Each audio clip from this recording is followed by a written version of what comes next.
നമ്മുടെ ഈ ജൈൻറ്റ് ഗൗരാമികൾ പാവം പിടിച്ച മീനുകളാണെന്ന് പല ആൾക്കാരും വിചാരിക്കാറുണ്ട്. എന്നാൽ അവരത്ര പാവം പിടിച്ച മീനുകളൊന്നുമല്ല. അത്യാവശ്യം അഗ്രഷനുള്ള മീനുകളാണ് ഈ ഒരു ജൈൻറ്റ് ഗൗരാമികൾ.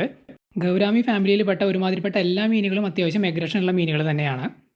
ഗൗരാമി ഫാമിലിയിൽപ്പെട്ട ചെറിയ മീനുകളൊക്കെ എടുക്കുകയാണെന്നുണ്ടെങ്കിൽ ഉദാഹരണത്തിന് ബീറ്റ ഫിഷ്, അതുപോലെ നമ്മുടെ ഗോൾഡൻ ഗൗരാമി, ബ്ലൂ ഗൗരാമി, പിന്നെ നമ്മുടെ മൂൺലൈറ്റ് ഗൗരാമി, അതുപോലെ snow white, dwarf, paradise gourami.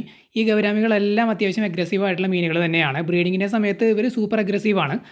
അതായത് മുട്ടയിട്ട് കഴിഞ്ഞാൽ മെയിൽ ഫീമെയിലിനെ കൊത്തി ഓടിക്കുന്നത് കാണാം. നമ്മൾ ഫീമെയിലിനെ എടുത്ത് മാറ്റിയില്ല എന്നുണ്ടെങ്കിൽ മെയിൽ ഫീമെയിലിനെ കൊത്തി അത് ചത്തുപോകാറുണ്ട്. അല്ലാത്ത സമയങ്ങളിലും ഈ ചെറിയ ഗൗരാമികളൊക്കെ അഗ്രസീവ് ആവുന്നത് കാണാം. അക്വേറിയം ഷോപ്പിലൊക്കെ ചെന്ന് കഴിഞ്ഞ് കഴിഞ്ഞാൽ നിങ്ങൾ അക്വേറിയങ്ങൾ ശ്രദ്ധിച്ചാൽ മനസ്സിലാവും, ഗൗരാമികൾ തമ്മിൽ അങ്ങോട്ടും ഇങ്ങോട്ടൊക്കെ ഫൈറ്റ് ചെയ്യാറുണ്ട്. പ്രത്യേകിച്ച് മെയിലുകൾ തമ്മിൽ ഫൈറ്റ് ചെയ്യാറുണ്ട്. എന്നാൽ ജൈൻറ്റ് ഗൗരാമിയുടെ കാര്യത്തിൽ പ്രത്യേകിച്ച് ഈ ഒരു ബ്രീഡിങ്ങിൻ്റെ സമയത്തൊക്കെ ജൈൻറ്റ് ഗൗരാമികൾ മെയിലും ഫീമെയിലും കൂടി ഒരുമിച്ചാണ് എല്ലാ കാര്യങ്ങളും ചെയ്യുന്നത്.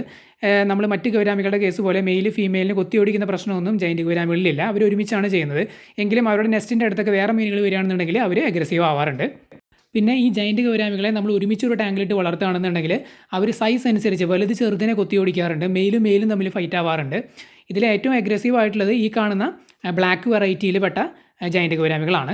ബാക്കിയുള്ള ഗൗരാമികളും അത്യാവശ്യം അഗ്രസീവ് തന്നെയാണ്. എങ്കിലും ഈ ബ്ലാക്കുമായിട്ട് കമ്പയർ ചെയ്യുമ്പോൾ അവർ കുറച്ച് ശാന്ത സ്വഭാവക്കാരാണ്. ഞാൻ നേരത്തെ പറഞ്ഞ പോലെ അക്വേറിയം ഷോപ്പിൽ ചെന്ന് കഴിഞ്ഞാൽ ജൈൻറ്റ് ഗൗരാമികളുടെ ചെറിയ സൈസൊക്കെ കിടക്കുന്ന അക്വേറിയങ്ങളിൽ നിങ്ങൾ ശ്രദ്ധിച്ചാൽ നിങ്ങൾക്ക് മനസ്സിലാവും, അവർ തമ്മിൽ ഫൈറ്റ് ചെയ്യുന്ന കാണാം. ചെറുതും വലുതും തമ്മിൽ ഫൈറ്റ് ചെയ്യുന്ന കാണാം. മെയിലും തമ്മിൽ ഫൈറ്റ് ചെയ്യുന്നത് കാണാം. അതുപോലെ തന്നെ നമ്മുടെ ഔട്ട്ഡോർ ടാങ്കിൽ ഏകദേശം 1 ഫീറ്റ് വരുന്ന 3 ബ്ലാക്കും 2 ആൽബിനോവും കിടക്കുന്നുണ്ട്.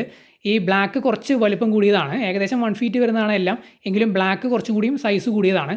ഈ ബ്ലാക്ക് ഈ ആൽബിനോകളെ നല്ല രീതിയിൽ കൊത്തി ഓടിക്കുന്നുണ്ട്. ടാങ്ക് കുറച്ച് വലുപ്പമുള്ളതായതുകൊണ്ട് ഈ ആൽബിനോകൾക്ക് വലിയ പ്രശ്നമില്ല. അല്ലാന്നുണ്ടെങ്കിൽ അവർക്ക് സ്ട്രെസ് വന്ന് ഡെഡായി പോകാനൊക്കെ സാധ്യതയുണ്ട്. അതുകൊണ്ട് കുറച്ച് നാൾ കഴിയുമ്പോൾ ആൽബിനോകളെ നമ്മൾ ആ ടാങ്കിൽ നിന്ന് മാറ്റണമെന്ന് പ്ലാൻ ചെയ്തിട്ടുണ്ട്. അപ്പോൾ ഞാൻ പറഞ്ഞു വരുന്നത് എന്താണെന്ന് വെച്ച് കഴിഞ്ഞാൽ ഈ ജൈൻറ്റ് ഗൗരാമികൾ അത്ര ശാന്ത സ്വഭാവക്കാരായിട്ടുള്ള മീനുകളൊന്നുമല്ല. അവർക്ക് അത്യാവശ്യം അഗ്രഷനും കാര്യങ്ങളൊക്കെ ഉണ്ട്. പല ആൾക്കാരും ഇവർ വളരെ കാം ആൻഡ് ക്വയറ്റ് ആണ് എന്നൊക്കെ വിചാരിക്കാൻ കാരണം എന്താണെന്ന് വെച്ച് കഴിഞ്ഞാൽ ഇവർ പല ടാങ്കുകളിലും അല്ലെങ്കിൽ അക്വേറിയങ്ങളിലൊക്കെ ഒറ്റയ്ക്കാണ് നടക്കുന്നത്. അധികം അഗ്രഷനൊന്നും നമുക്ക് കാണാൻ പറ്റില്ല ഒറ്റ അടിക്കൊന്നും. അവർ സ്ലോ ആയിട്ടൊക്കെയാണ് മൂവ് ചെയ്യുന്നത്. അതുപോലെ തന്നെ ഇവരുടെ ബോഡി ഷേപ്പ് ഒന്നും കണ്ടു കഴിഞ്ഞാൽ അത്ര അഗ്രഷനുള്ള മീനുകളായിട്ടൊന്നും നമുക്ക് തോന്നില്ല. ഉദാഹരണം പറയുകയാണെങ്കിൽ ഓസ്കാർ പോലുള്ള മീനുകളൊക്കെ നമുക്ക് ഒറ്റ നോട്ടത്തിൽ കണ്ടാൽ അഗ്രസീവായിട്ടൊക്കെ തോന്നും. ഓസ്കാറൊക്കെ അഗ്രസീവായിട്ട് തോന്നുമെന്ന് മാത്രമല്ല, സ്വഭാവം കൊണ്ടും അവർ വളരെ അഗ്രസീവാണ്. ചില സാഹചര്യങ്ങളിൽ ഈ ജൈൻറ്റ് ഗൗരാമികൾ ഓസ്കാറുകളെക്കാൾ അഗ്രസീവാണെന്ന് പറയേണ്ടി വരും. ഞാൻ യൂട്യൂബ് വീഡിയോ കണ്ടിരുന്നു. അതിനകത്ത് ഒരു ഫ്രിഡ്ജ് ബോക്സിനകത്ത് ഒരു ആൽബിനോ ജൈൻറ്റ് ഗൗരാമിയും ഒരു ആൽബിനോ ഓസ്കാറും ഇട്ടിട്ടുണ്ടായിരുന്നു. അതിൽ ആൽബിനോ ജൈൻറ്റ് ഗൗരാമി ആൽബിനോ ഓസ്കാറിൻ്റെ വാലൊക്കെ കടിച്ച് പൊടിച്ചിട്ടുണ്ടായിരുന്നു. എൻ്റെ ഓർമ്മ ശരിയാണെങ്കിൽ അത് ആൽബിനോ ഫയർ റെഡ് ഓസ്കാർ ആയിരുന്നു. ആൽബിനോ ജൈൻറ്റ് ഗൗരാമിയും നമ്മുടെ എവരിത്തിങ് യദുബ്രോൻ്റെ ചാനലിലായിരുന്നു കണ്ടത്.